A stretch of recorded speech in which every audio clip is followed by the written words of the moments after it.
jurusan Teknik Pertambangan Universitas Bangka Belitung. Pada video kali ini, saya akan mempresentasikan mengenai studi kasus tentang metode pencegahan air asam tambang di Kabupaten Tapan, Kalimantan Selatan.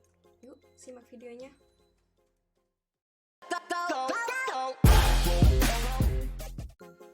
Sebelum kita mempelajari tentang metode pencegahan air asam tambang, ada baiknya jika kita mengetahui terlebih dahulu apa itu air asam tambang dan cara terbentuknya.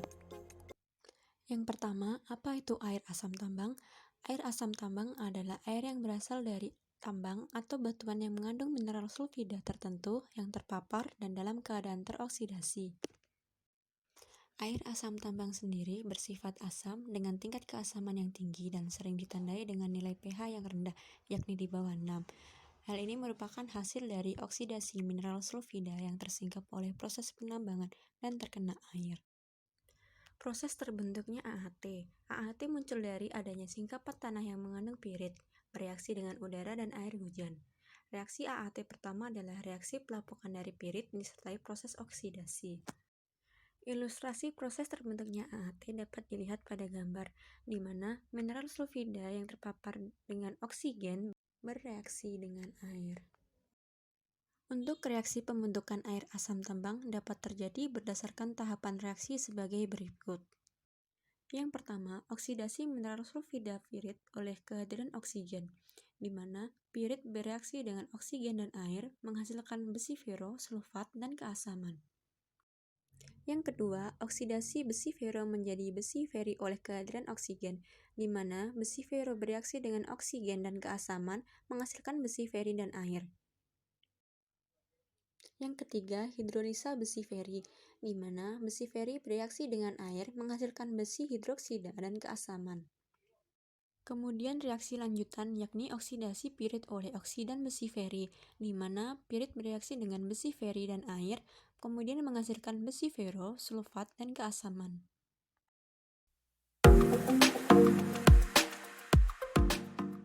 Metode pengelolaan air asam tambang atau AAT. Secara umum, pengolahan air asam tambang dapat digunakan menjadi dua, yaitu active treatment technologies dan passive treatment technologies. Untuk metode active treatment merupakan metode yang memerlukan operasi perawatan dan pemantauan oleh manusia berdasarkan sumber energi eksternal dan menggunakan infrastruktur dan sistem yang direkayasa. Contohnya ialah penambahan tawas pada setting pond. Sedangkan untuk metode passive treatment merupakan metode yang tidak memerlukan intervensi, operasi, atau perawatan oleh manusia secara reguler, di mana bahan yang biasa digunakan adalah pemakaian tumbuhan yang dapat menetralkan pH. Salah satunya yakni purun tikus.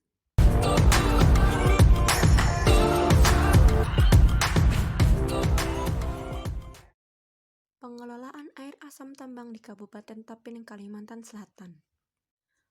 Dalam pencegahan dan pengelolaan air asam tambang pada areal tambang di batubara di Kabupaten Tapin, Kalimantan Selatan dilakukan oleh salah satu perusahaan yakni PT Bumi Rantau Energi di Kabupaten Tapan, Kalimantan Selatan, ialah dengan menerapkan metode pengelolaan air tambang active treatment technologies dengan 3 tahapan secara garis besar, yaitu yang pertama, proses pengaliran awal air asam tambang. Yang kedua, proses pemompaan air asam tambang. Dan yang ketiga, proses penetralan pada kolam pengendap atau setting pond.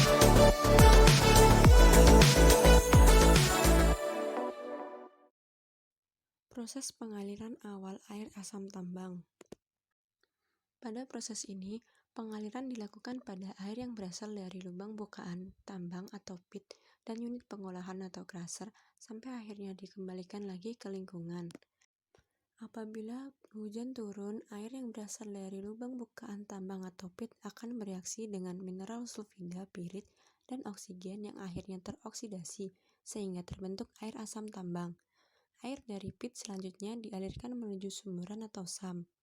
SAM merupakan kolam penampungan air yang dibuat sementara sebelum air itu dipompakan serta dapat berfungsi sebagai kolam pengendapan lumpur. Dalam proses pengaliran awal air asam tambang pada dasarnya bertujuan untuk mencegah air asam tambang dari pit maupun unit crusher meluap langsung ke permukaan dan mencemari lingkungan. Oleh karena itu, proses pengaliran awal air asam tambang dari unit crusher maupun pit menuju ke SAM perlu dilakukan.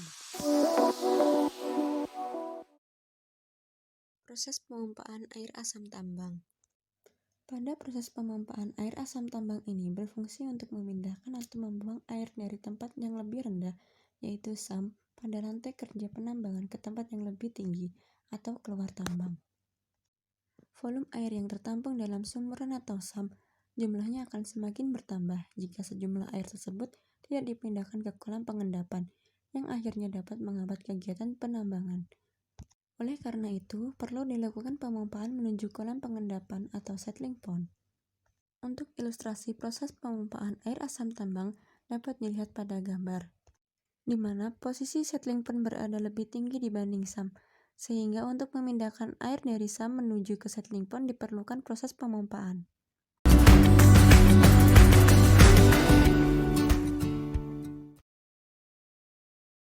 Proses penetralan pada kolam pengendap atau settling pond. Air limpasan yang berpotensi membentuk air asam tambang dari kegiatan crusher dan SAM dipompakan menuju ke settling pond kolam 1 untuk mengendapkan lumpur atau sedimentasi. Kemudian setelah lumpur terendapkan, air dialirkan ke kolam 2 dan 3 untuk penambahan tawas dan kapur atau disebut dengan proses netralisasi dengan injeksi bahan tawas atau aluminium sulfat dalam kolam secara manual, ditabur tangan maupun dengan pompa.